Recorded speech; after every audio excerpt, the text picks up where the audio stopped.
क्या हो रहा है मुझे? ये बालक मेरा ही तो पुत्र है, तो इसे स्वीकार क्यों नहीं कर पा रही हूं मैं?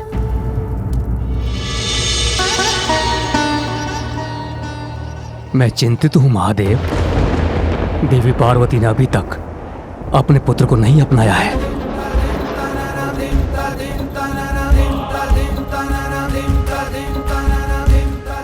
अतीत की छाया जब तक किसी के मन मस्तिष्क पर छाई रहती है उसे कष्ट ही देती है, जिसका एकमात्र समाधान व्यक्ति का शीघ्र अतिशीघ्र उस अतीत से उबरकर वर्तमान को स्वीकार करना।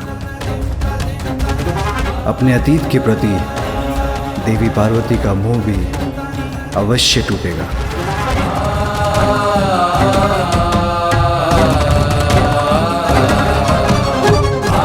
जब उनका वर्तमान इसके लिए उन्हें विवश कर देगा। माँ, आप कहाँ जा रही हैं माँ? रुकिए ना माँ, मैं यहाँ हूँ। इधर देखिए माँ, आपने ही अपनी कल्पना से मुझे बनाया है माँ। कल्पना में माता के छवि है एक प्यारी, रचने लगी उंगलियां छवि चित्र मनोहारी। इसलिए मैं आपका ही पुत्र हूँ और आप मेरी माँ हैं। किंतु महादेव, देवी पार्वती कैसे स्वीकार करेंगे अपने पुत्र को? ब्रह्मदेव, एक बालक तो अपनी माता के हृदय का ही अंश होता है। अपने हृदय को भला कोई कैसे नकार सकता है?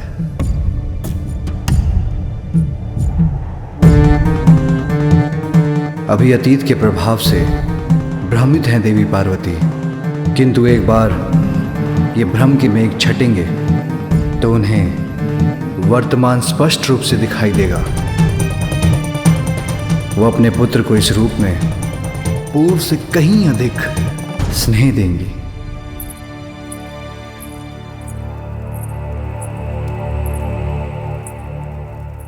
माँ, मैं इधर हूँ।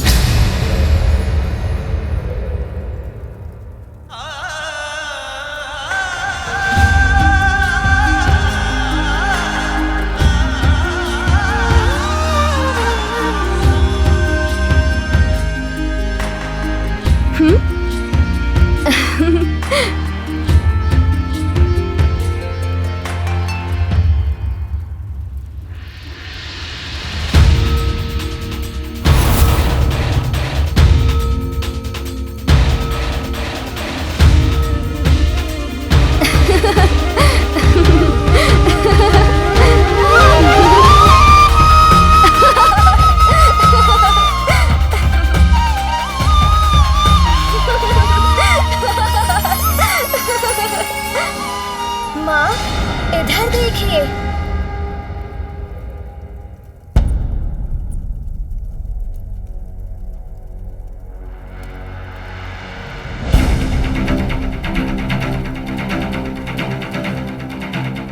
माँ, मैं तुम्हें नहीं पहचानती, तुम मेरे पुत्र नहीं।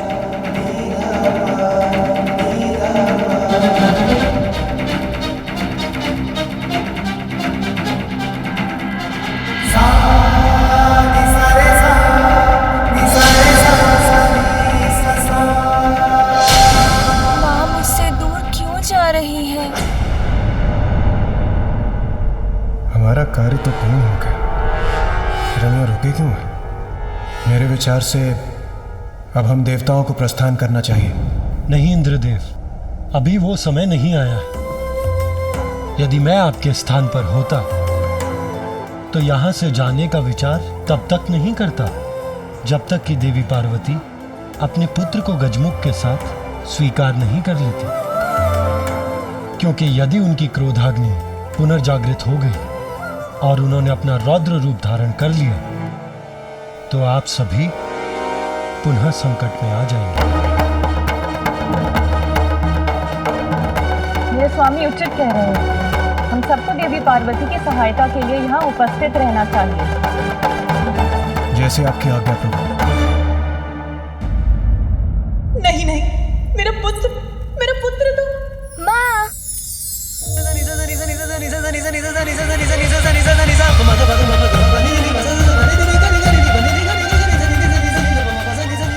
आइए ना,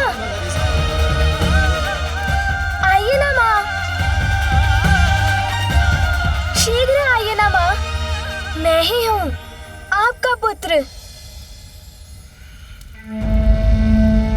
माँ, कहाँ जा रही है माँ? रुकिए ना माँ, मैं यहाँ हूँ, इधर देखिए माँ।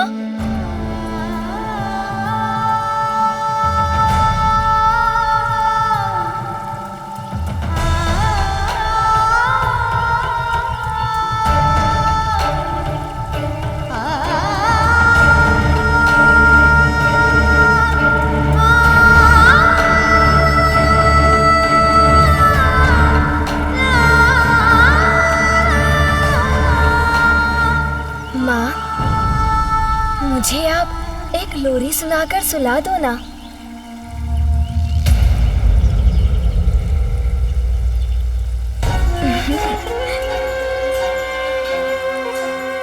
माँ, मुझे स्मरण है, आपने मुझे लोरी सुनाकर सुलाया था।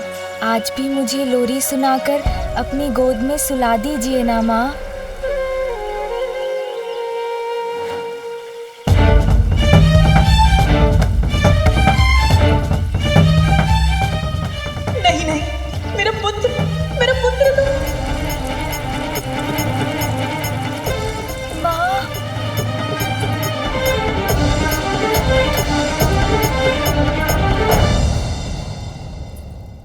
मैं तुम्हें कैसे भूल सकती हूँ पुत्र,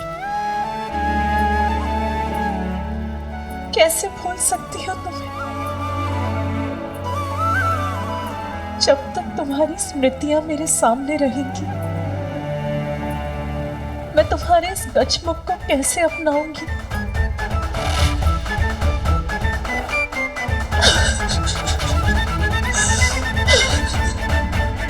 मेरे अनुसार नेत्र पिता के हैं, किंतु इनकी सौम्य और मन भावन मुस्कान आपकी है देवी पार्वती।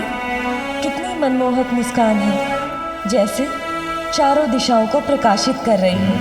आओ पुत्र, यहाँ आओ, मैं तुम्हारा जीवन धन धान्य से संपन्न कर दूंगी। इतनी प्रशंसा मत कीजिए इनकी। इतनी प्रशंसा से कहीं किसी की कुदृष्टि ना लग जाए। पुत्र,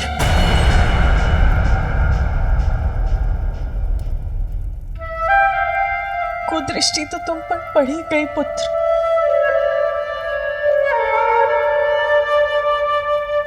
माँ,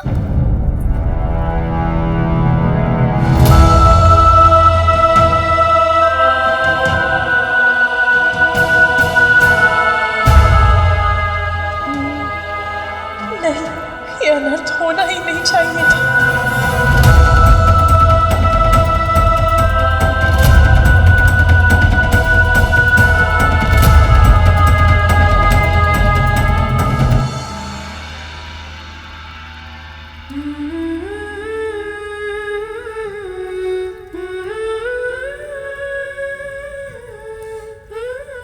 मैं मन से प्रयास कर भी रही हूँ,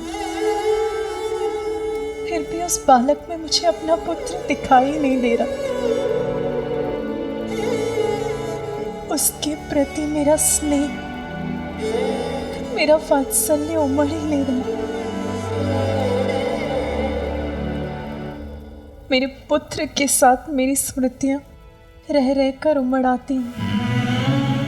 उसका स्मरण कराकर मेरे हृदय को दुखी करती है। जहां देखती हूं उसी का मुख दिखाई देता है। मैं जहां जाती हूं उसी का स्वर सुनाई देता है। मेरा पुत्र जो मेरे मुख पर मुस्कुराहट बिखेर गया, जो मेरे लिए मोती लेकर आया, जो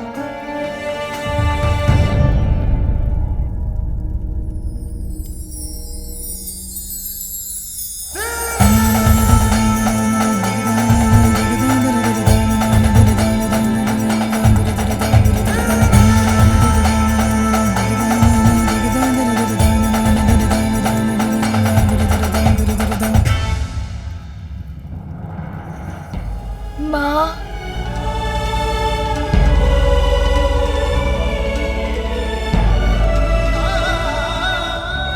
मेरा पुत्र जो मेरे लिए ये बेर तोड़कर लाया था, अब कौन हंसाएगा मुझे? माँ, कौन पेड़ तोड़कर लाएगा मेरे लिए? किंतु माँ, मैं तो आपका वही पुत्र हूँ, फिर आप दुखी क्यों हो रही हैं माँ? मैं तो अभी भी आपके मुख पर मुस्कुराहट ला सकता हूँ। मैं वो सब कर सकता हूँ माँ जो मैंने पूर्व में किया था।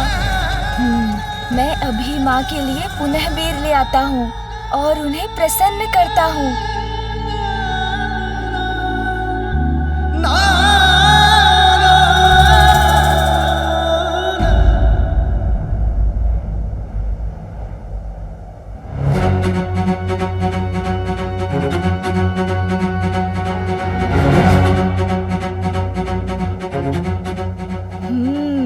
यहीं से तोड़कर वो बेर में ले गया था। ये बेर तो मैं तोड़कर ही रहूंगा। माँ पुनः प्रसन्न हो जाएंगी।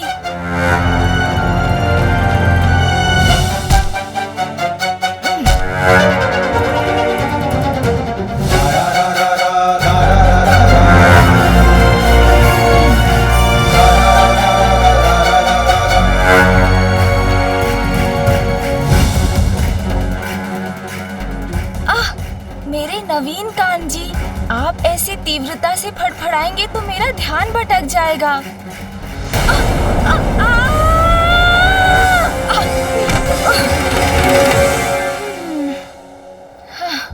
देखा ना कान जी, कैसे धड़ से गिर गए हम।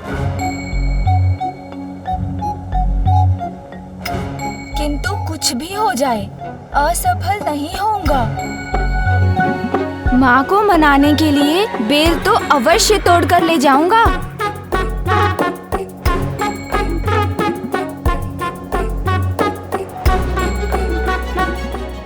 कान जी, अभी हमारा एक दूसरे से उचित परिचय तो नहीं हुआ है, फिर भी हम तो एक ही हैं, तो मेरी सहायता कीजिए। इतना तीव्र मत फड़फड़ाया कीजिए।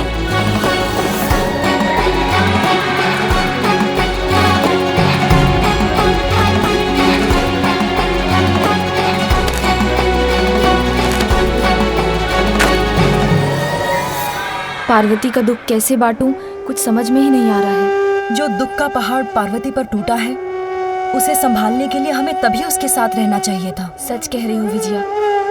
उस बालक को देखकर अपने अशांत मन को शांत करने के लिए हम तो इतनी दूर निकल आई हैं, परंतु हमें अविलंब ही पार्वती के पास पहुंचना होगा।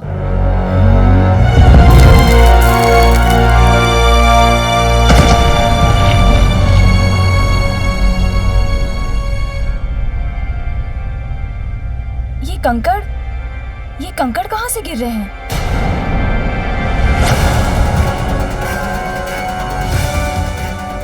अरे बालक, वहाँ कहाँ चढ़ रहे हो?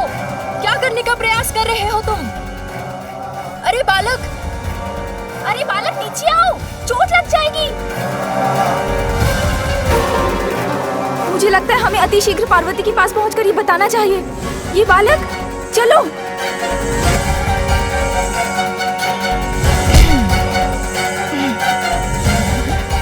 वहाँ तक तो मैं पहुँच कर ही रहूँगा। बेर तोड़कर ले जाऊँगा तो माँ पुनः मुझसे प्रसन्न हो जाएंगी।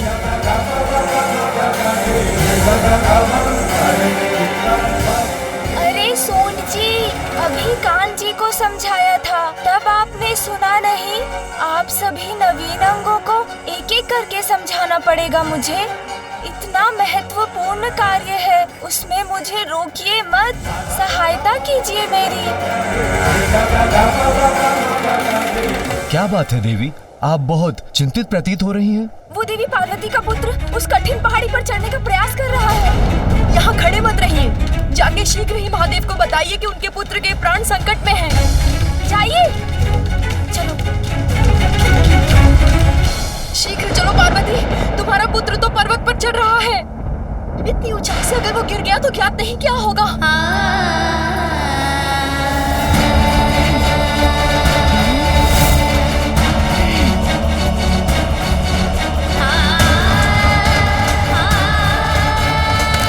बस अब तो मैं वहां पहुंचने ही वाला हूँ।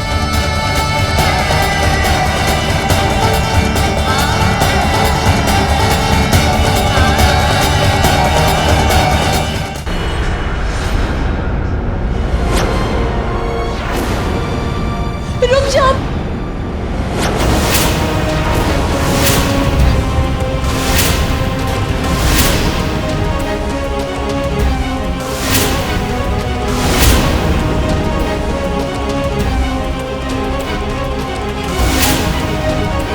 तुम वहां ऊपर क्या कर रहे हो? नीचे उतरो। गिर गए तो? कहीं पैर फिसल गया तो?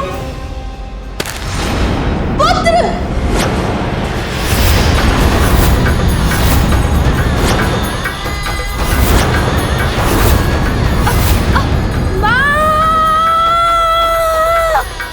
मैं माँ के लिए बेर नहीं तोड़ सका।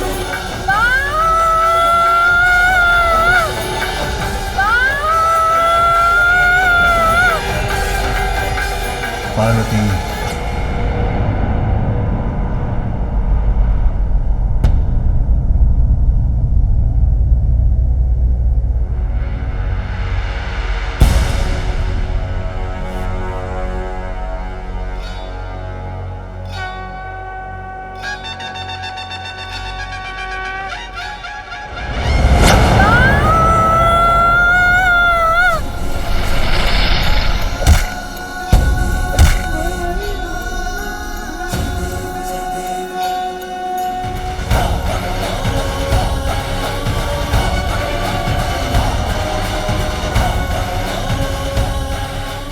गिरने से तो बच गया, किंतु अभी भी उस पर संकट छाया है। वहीं अधर में लटका है वो।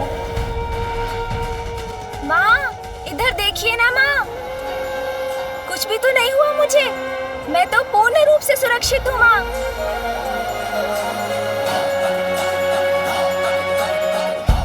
आप तनिक भी चिंता मत कीजिए, मुझे कुछ नहीं होगा। मैं तो आपके साथ रहने आया हूँ माँ, आपसे बिछड़ने के लिए नहीं। अभी किसी प्रकार सुरक्षित नीचे उतर आए। अरे वाह सोन जी, मुझे गिरने से तो बचा लिया आपने, किंतु अब माँ देख रही हैं, इसलिए अभी मुझे शीघ्रता से अपना कार्य पूर्ण करना होगा।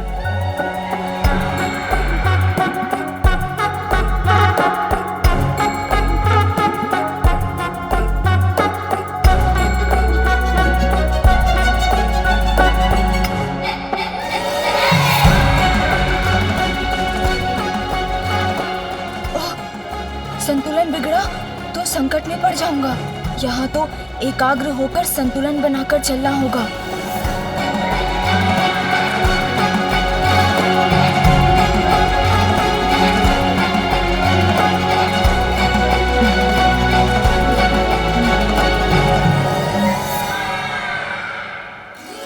लो, यहाँ तक तो पहुँच गया।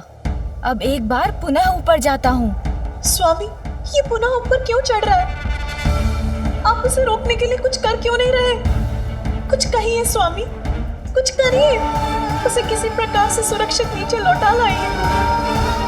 महादेव, देवी पार्वती अपने पुत्र को लेकर चिंतित है और उसकी रक्षा की गुहार लगा रही है, इसलिए आप इस तरह शांत ना रहिए। कुछ कीजिए महादेव और इस बालक को ऊपर चढ़ने से रोकिए। श्री हरि नारायण, संसार की प्रत्येक घटना के समान यहाँ जो घटित हो रहा है उसके पीछे भी एक बहुत बड़ा कारण है और इसका परिणाम भी निश्चित ही है। उसका विचार कीजिए और बताइए, क्या माँ और पुत्र के बीच जो यहाँ हो रहा है उसे मेरे हस्तक्षेप के बिना होने देना क्या उचित नहीं? ध्यान से पुत्र।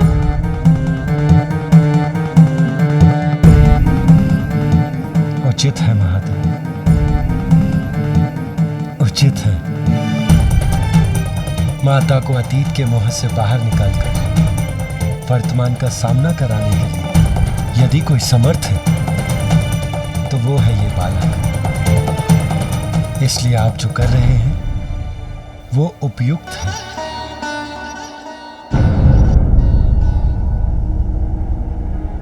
ये कैसा हट है? ये फिर ऊपर क्यों चढ़ रहा है? हाँ, यही तो है वो बेर जो माँ को प्रिय है। इन्हें माँ को दूंगा तो वो मुझसे अवश्य प्रसन्न होंगी।